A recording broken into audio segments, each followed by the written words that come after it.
Well, aside from the biggest issue of making sure you have a balanced budget and you operate in the black through the general fund and the non-general fund, I think in this day and age, one of the most important things is to work in collaboration with other elected officials, department heads.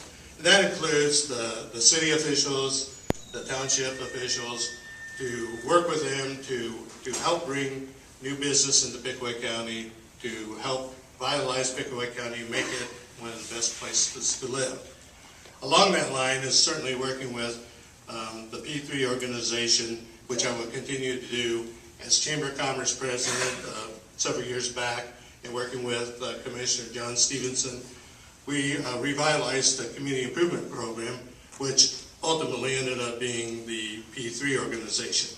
I think the commissioners need to support that, need to work with them not only to bring jobs, but businesses into our community. Thank you. Thank you. Of course, we're lucky in Pickaway County at this moment. A lot of other counties are in a lot more shape than we are in. We do have a balanced budget. We're in the black. We're doing well.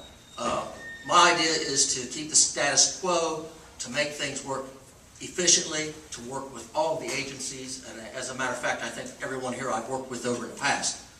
But the outreach really necessary is to keep our kids here so we have jobs here.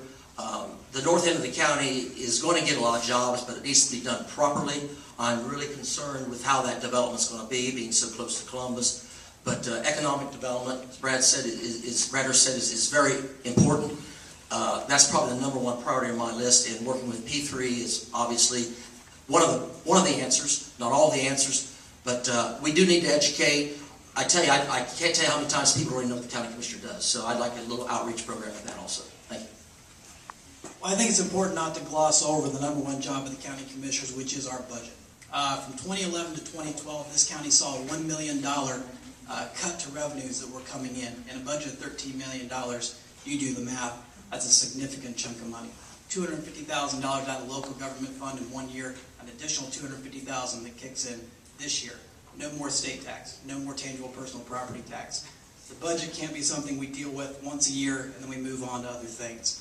Whoever becomes commissioner in July, well, about 6 months, and then in July of 2013, the state's going to pass a new 2-year budget.